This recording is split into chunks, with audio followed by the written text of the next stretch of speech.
Welcome to the Bold Goal Crusher podcast for anyone looking to stop letting life get in the way and start crushing bold goals.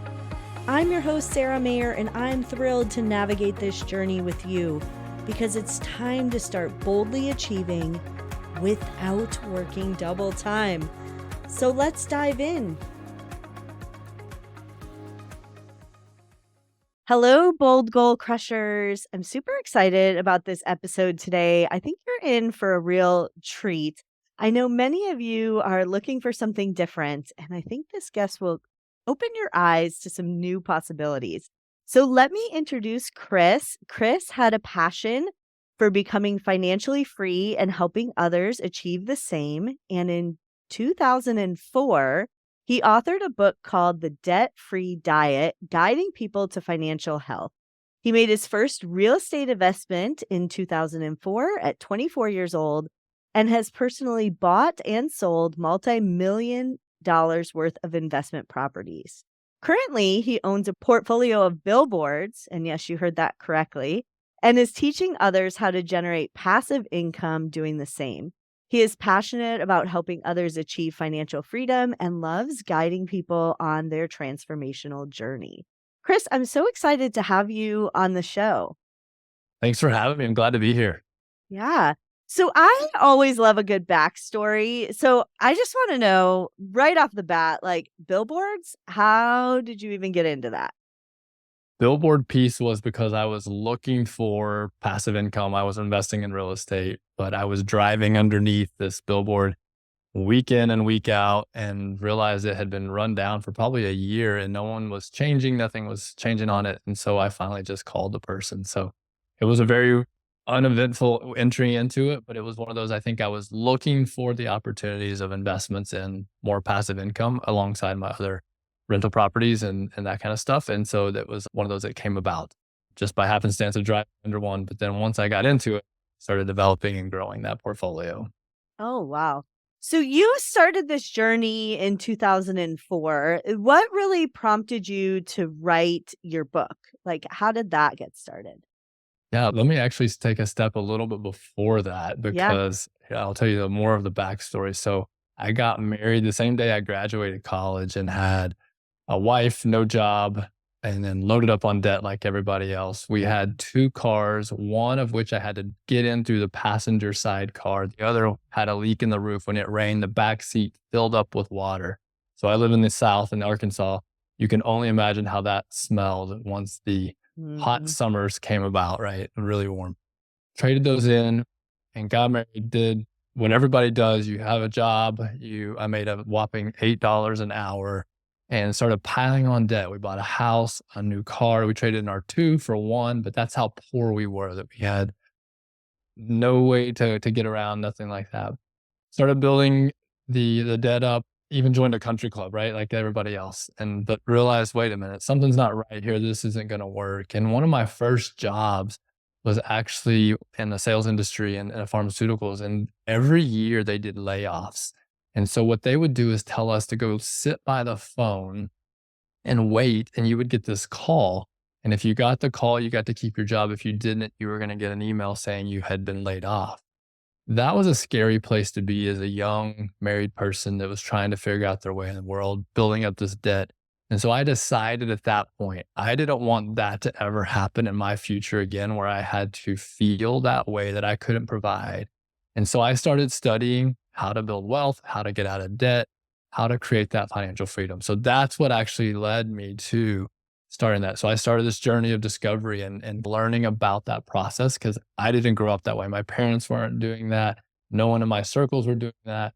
Actually discovered it by a tape series, the good old fashioned tapes. For those Yeah. that don't know, you put into the car and you had to fast forward to rewind it and turn it to the other side, and started studying that and became interested and intrigued by that financial freedom journey. That's how I started that, which then led me, once I started that myself, I wanted to share that with others because it was so powerful. The freedom that it brought, the first eliminating the debt, getting your finances in order, and then being able to start to build that financial freedom and wealth. Yeah. Many listeners know I worked in corporate America and I went through a very interesting transition where the company was positioned to be sold. So they downsized to make it more financially attractive. And then it was sold. And then they did like this brief sprint of growth and then they went bankrupt, which is very interesting. But we had the same thing. Like when we knew that the company was on its way to be sold, they put us in 2 separate rooms. It was like everybody's in whatever room you're assigned, and you didn't know which room was the one with all the boxes, and then which room was the one where you got to keep your Yes. position, and it was just so stressful. But at that company, because then they did, like, slow roll layoffs, it was like every week we were saying goodbye to someone, Uh, and I, like you, was like, "I don't ever wanna work in this environment again, yeah. ever." No, absolutely. That's where one of my passions is. I believe everyone deserves to control their financial future and Mhm. not to let that be in someone else's hands. I'm not opposed to people having W-2 jobs. I'm not one of those. But I think, though, you have to have a backup plan or at least be able to have control over your financial future, which is in your hands. So it's not in Yeah. somebody else's. And one of the things that you brought up is that you didn't grow up this way with the entrepreneur wealth building education or knowledge. And I think many of us are that way. Our parents grew up where they wanted to get the watch at 30 years and the diamond ring or whatever at 50. And they retired from, some people retire from their very first position. I Yeah. know my dad was that way. The first job, that's the company he retired from.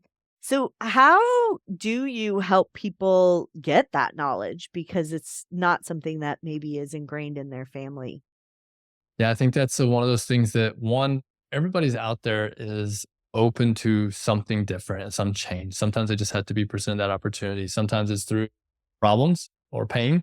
Like we both had that go into the room, sit at the phone. Sometimes it's somebody introduces it to them and just shares there's a different way.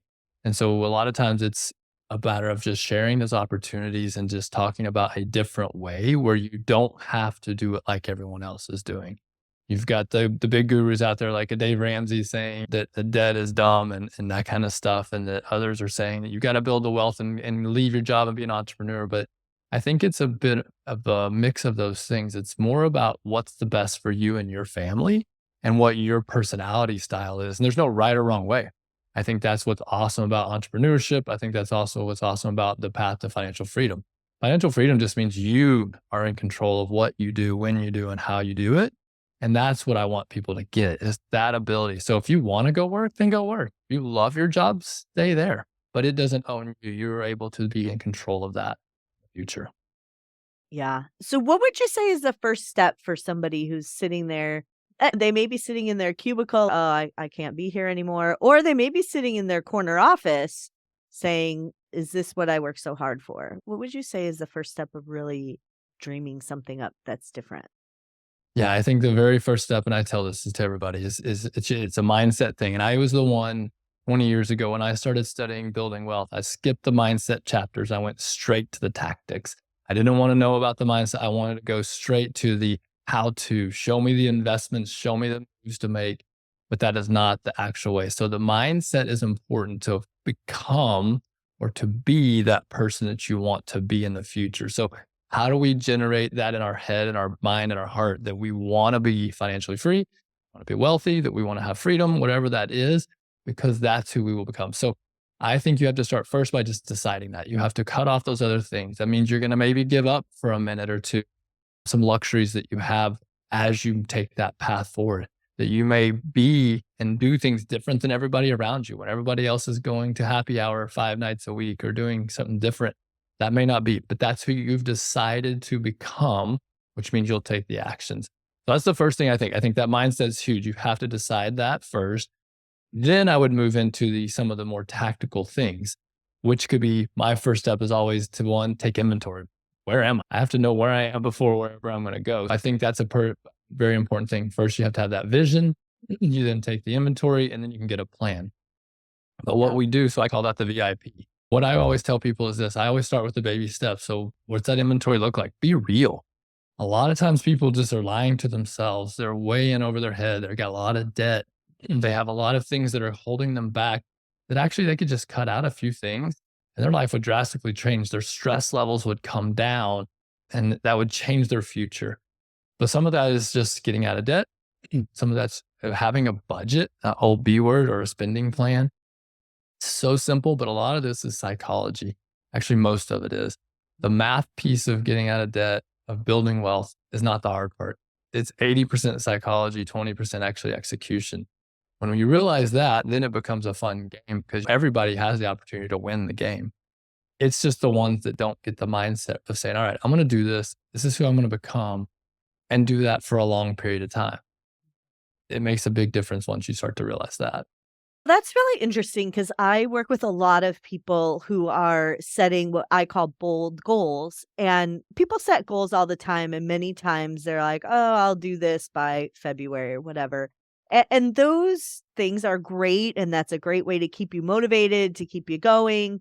But truly, when you're setting out to accomplish those big, bold goals, those things that are really important, they take sometimes more than a year. But I hear a lot from people, once I get this, it could be whatever. Once I get out of debt, then I'll go pursue my dreams. Or I've even heard somebody say, I just hope I win the lottery so I can Oh, yeah. live my dream life. And when you do the math on that, the math is not really great because they pull that twice a week. It's like 104 possible people, and not everybody wins every single week. So it's not a really good math equation to wait on that. But I hear that a lot. Once I do this, then I'll do that. Once I quit my job, then I'll live the life of my dreams. And I think you and I both know that sometimes you have to start small and start working towards that in order to get that big, bold goal. But if you don't make any of the moves, years will go by before you do anything. No, absolutely. And it's funny that you mentioned the lottery, right? This Yeah. is part of that who you become. So it's a stat out there that about 70% of all people that win lottery end up bankrupt or broke after. So even Yeah. though they win it, it's because they don't have the foundation inside them to live with the money or the means that they've made. And that's what you have to build. You have to build the foundation. You have to Yeah. understand what that looks like. How does money work so that you can continue to grow it, make it, invest it, and it'll come to you. And that's one of those things. But it's a hard thing to get. It's to understand that mindset and to make that change. Yeah. What are some of the mindset blocks or changes that you think trip people up or are the first couple to work on? I think for a lot of people, they say, I don't have money, right? Or to your point, I'll wait till I get it. And it's one of those, what you were just saying, you have to start. So everybody is actually capable of making money, investing money, building wealth, getting out of debt. It doesn't matter. The debt system, the banks and everything actually do it based on a debt to income score. So most people don't realize you can actually pay off your house in 8 years. Most people don't even realize that's possible because it's a income to debt ratio that happens. Now you can dig yourselves into big holes, which make it really hard. But the banks have done this, the studies and the math, and they actually make it where you could pay that off that quickly. But you have to start to say, all right, I can do this. I am able to do this. And why do you want it? It's not just to be rich and not to just have money. And a lot of people have mindsets that say rich people are bad. And Mm, that's not the case, right? Even everybody quotes the Bible says the root of all evil is money. And it's not that. It's actually the love of money. And so what I like to do is to have money to love people. And so one of my favorite things about having wealth and having money is being able to bless others and to give and generosity. So that same mindset of I'll do it when I tell people this, you have to start giving early. You can't wait until you have money to give. You give money so that you become a giver that no matter what amount of money is, that's what and who you are. So a lot of this is transformational inside is I am a giver. I love to be generous. I love to give, buy people stuff, give people stuff, take care of those in need. And I think that's important. So you have to become that. So I think the changing of those mindsets inside of us, whether I'm poor or my family was poor, or my mindset is I'm going to always have a job. My mom's always said I'm going to have a car payment. That drives me crazy. Like you don't have to always have a car payment.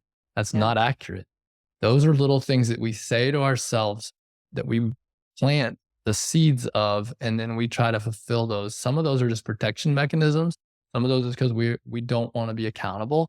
But a lot of those are just things that we've thrown out there that rich people are bad, or people that have wealth have done it evil, right? They've done evil to get that, or we're going to put down or leave where we came from. But that's not true. Like, again, you're developing a foundation and becoming something more. And so their heart has to develop with that at the same time. And that's why I think the foundation of growing takes time. A lot of people can't handle their character, actually can't handle the wealth if they got it all at once. And so they become more of a bad thing of who they are. We all have our own issues. None Yeah. of us are perfect. And so you start throwing other things on top of that. But I think that's the fun part of the process of building that over time, is to be able to build the character and become the person you want to become while you're earning and making the money and building the wealth. Yeah. And what a strong why. You talked about how you want to be a giver, like that's why you're building wealth. But and whether that's your motivation or not, if you're listening, but that's such a strong why. I want to be able to do this for other people. Yeah. No, it's so good. I love that why. And it can be anything. It can be even just to take care of your own family. It can Yeah. be to break generational curses and things within your own family that you've had where we've lived this way for so long. And I'm not going to be the next one to continue to live that way. I'm going to break the cycle of poverty. Mhm. And I was the first in my family to graduate with a degree. My dad had an eighth grade education at one point, but went back to college, finished it later on, and like you said, he was one of those that worked 30 years at the job that he had. Very good worker, a lot of work ethic, and showed me and taught me that. So I'm very grateful for that. But I think it's one of those things that we have to be in, to have a good why, taking care of our family, breaking some of those things that we've had in the past that kept us down. Who you hang out with is also one of those, right? You have to be able to surround yourself with people that can help you and believe in that. They won't say, no, you shouldn't do that. That's crazy. Yeah. Because it looks different. Yeah. Broke looks normal. Freedom does not look normal right now. Yeah. But and we hear this a lot. Somebody will share their dreams, and then someone will say, "My uncle in 1922 tried to do that and didn't work out for him." And what is your advice on sharing if somebody has this goal to live different and have that freedom? What is your advice on sharing that with others? I think you do have to. I think it's important to share. I think, but Mhm. having a trusted core group of people that are your supporters and believers is important. Now, Yeah. accountability, a coach like yourself and others that are doing that, like, that's important as well. So have people there to hold you accountable. But I think it's important to share those with others that are in your trusted circle. You don't have to share it with everybody, but Mhm. you are passionate about this. This is your thing. It doesn't Yeah. affect them if you share it with them. Now, if you're bragging or doing something like that's different. But if you're sharing because you love it and you want to help them, then that's a different thing. And I think that's important. So having the goal, becoming is more important. I used to be very goal oriented. And I say that meaning I was more about the outcome Yeah. versus the process of. And now, as I've aged in my years, I'm starting to realize it's the becoming part, that journey that we hear about. That's actually where the growth happens. It's not about achieving a specific outcome, because you're going to reach your first million, your second million, your 10 million, whatever it is, your passive income number, and you're still going to need to do more, and you're Yeah. going to feel that. So it's actually about who you're becoming along that process that makes the most difference in how you live out your life. Yeah. I think that's so critical too, because you mentioned this that if you were to become an overnight millionaire today, I don't know when they pull the lottery, but or however you do it, don't rob a bank or anything. Yeah, But you may not be ready for that. Your current self may not be ready for that. And so that's the process of becoming ready for that. And it may need to be small. It may be bigger leaps depending on what you're doing, but it's really that transformation. exactly. All this is a transformation, and wealth is one of those that's defined differently. Or some people define it as a set amount of money. Some develop it or define it as different things. And net worth, I develop it or define it as time. How much Mm. freedom do I have in time? So if I stopped working today, which I stopped, I don't know if I shared this, but I retired 3 years ago almost at 42. How long can you go without working and still cover your cost of living and your normal expenses? That's what wealth is to me, is a time thing, not an amount. So if you have assets coming in, so real estate, billboards, bringing in passive income that I don't have to go actively work for every day, I can live indefinitely from here on out and not have to ever go to work again. And that's a different thing versus just the amount of wealth of a net worth or set amount of cash or whatever it may be. So I think having to defined, having those things are important and making sure that we understand those definitions is something that gets you there as well. That's awesome. So you talk a lot about passive income. What are some ways that people may build that, or what are some things that people might explore? Passive income is fun. There's a lot of different ways and there's no right or wrong way. I think everybody figures out what they are. So I started out actually buying my first real estate property in 2024 or 2004, over 20 years ago. And that was my neighbor's house I bought and fixed and flipped. That wasn't passive, but that was my first real estate investment. But basically, passive is anything that you can buy more income. So use your current income to do that. So that can be single family rentals, that can be multifamilies, that can be businesses and owning businesses. What I've done and made a mark in is actually doing billboards. So I own billboards, which are just good old fashioned side of the road on the highway billboards, some digital, some static or old fashioned. And people pay me every month to put their ad up there. And that money comes in every single month, whether I go do anything or not, as long as they're full. And so I build out a team, and that's a way we can do that is have a team to do that along with what I'm putting into it, a couple hours a month. Wow. What's interesting, because I actually just drove down to the Kentucky Derby from Illinois, and there were like 4 billboards that we're still talking about. We still make jokes about. We're like, "Oh," and when you think about it, you have nothing else to look at when you're driving through cornfields. But those billboards made an impression. I'm obviously not doing their business. They were funny ones, but Yeah. they definitely stood out. That's what I love about that business is it's a different you can't turn it.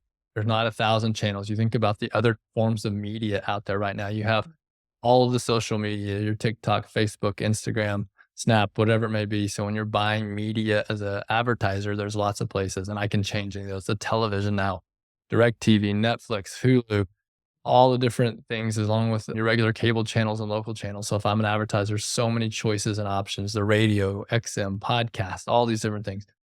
Billboards, you can't change. People will drive by those no matter what. If they're driving and people are still driving, we haven't got to flying cars yet, but as a whole, that those are still things you drive by and you can't change. And so it's a great way to get the message out for small businesses. And it's a great way to run a business or have a business that people still see as a legitimate business out there so that they would work with me and partner with me on those. Yeah. And then like my company is actually called Signs of Good. So what's really fun about it Mm. is the Signs of Good is our advertisers advertise, but what we then do is turn around and help out local nonprofits. So we help break the cycle of poverty in our local market.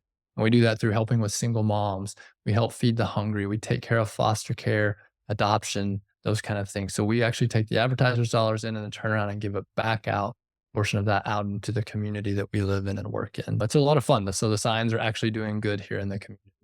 That's awesome. That's a great way to tie back to your why too. It is. No, that's what I love to help people. I think that's what's so fun. And as I continue to grow and like I said, this next phase of life for me probably looks different. And so one of my passions is actually helping other people achieve this. Sorry about that. That's Achieve this as well. And so I'm actually starting to teach people that how I've decided I'm going to start to teach some people how to do the same process of creating passive income, building wealth, getting out of debt, and even doing that through billboards. So that's one of the things upcoming for me over the next few months. that's great. So I want to go back to that first billboard. You drove under it. You're like, this thing hasn't changed. What's going on with that first billboard? Did you buy that one? Was that your start?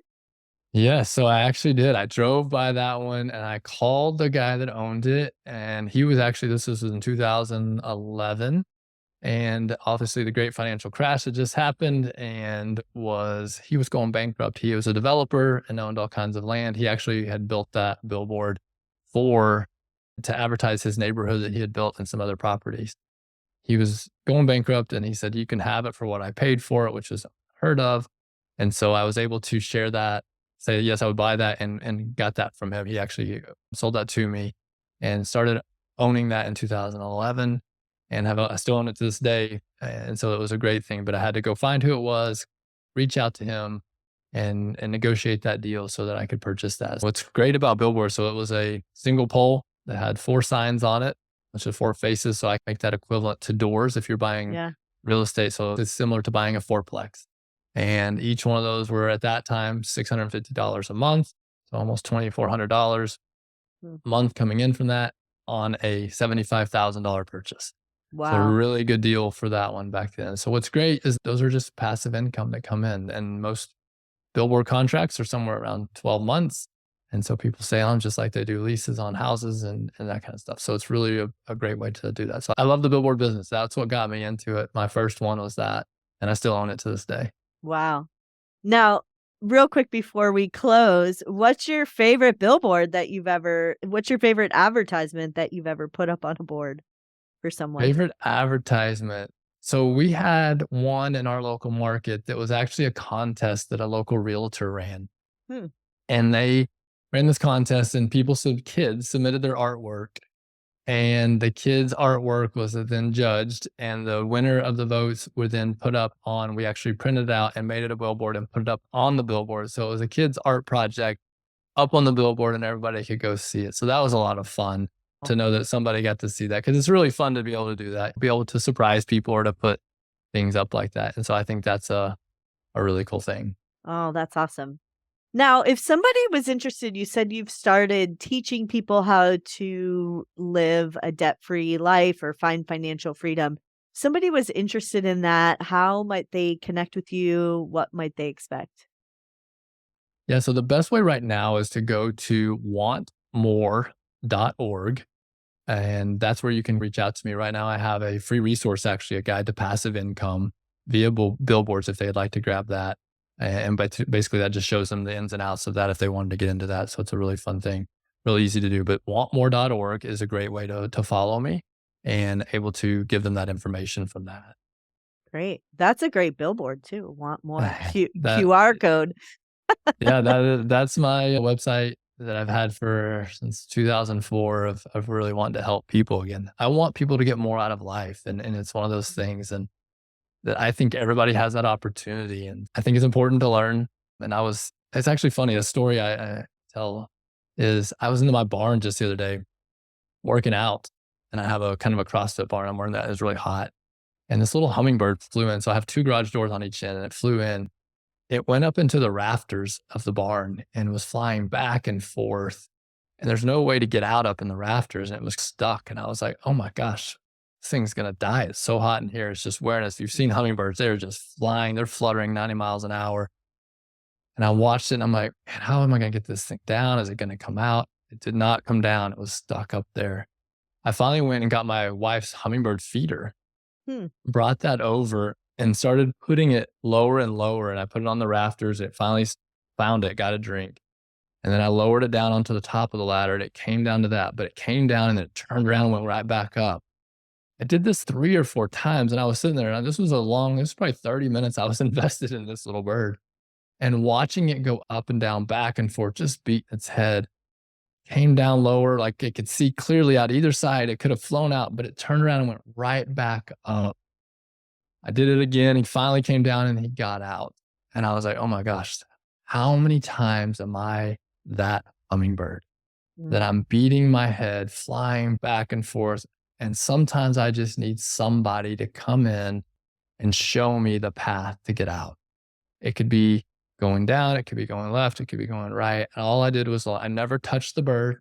I never had to say anything to the bird, but I showed it a path, gave it a way out. And it was sometimes that we can't see our own way out. So this is where a coach, a consultant, somebody can come in and actually help you see things around the corners, up and down, to get you out of situations, to help you move forward faster and without beating yourself up so much. As I was in there, I'm like, man, how many times has that been me that I'm just sitting there back and forth in the rafters and hitting that wall when I could have just come down, but I needed someone, or I need someone to come show me a new path, a new way. And that's what you do. That's what I do, right? That we help Mhm. people see those paths so often of stepping down. Maybe it's just a new perspective. Maybe it's a new route. Maybe this is something they never thought about, of what would my financial future look like? And what would my family tree look like if I changed this by getting out of debt, starting to build wealth, starting to build passive income? How much time could I spend with my kids? Mm. Could my spouse be retired, not work, stay home if they wanted to? Could I stay home if I wanted to and spend the time with them, or take my parents on vacations, or be able to move to the new house or to a new location so the school district is different? And sometimes that takes one thing, somebody coming in and moving that hummingbird feeder for you so that you can come down out of the rafters and get a different view and get back to freedom. He was free before, but he didn't know that he got up there, got stuck, and he could have died. Truly, Uh, if I wouldn't have seen him, one, he would have been just hot, worn himself out, and they just fly so fast. But he yeah. came down and saw that. So if I can help somebody help you get out of that stuck place, if you're flying back and forth and you're wearing yourself out, you feel exhausted, you're tired of trying it, you feel like I've tried this thing, I've tried this thing, I've tried this thing. Some of them is not a get rich quick scheme, right? I don't believe in those. That's not how it works. You've got to first become, and then you start to do, and then you can have the things. And that's the path that I live, is the being, doing, and then you get to have. But they're in that order. You cannot do them in any other order. And we all want to try to do the have first, but we have to become so that we can do, so that then we can have. Oh, I love that.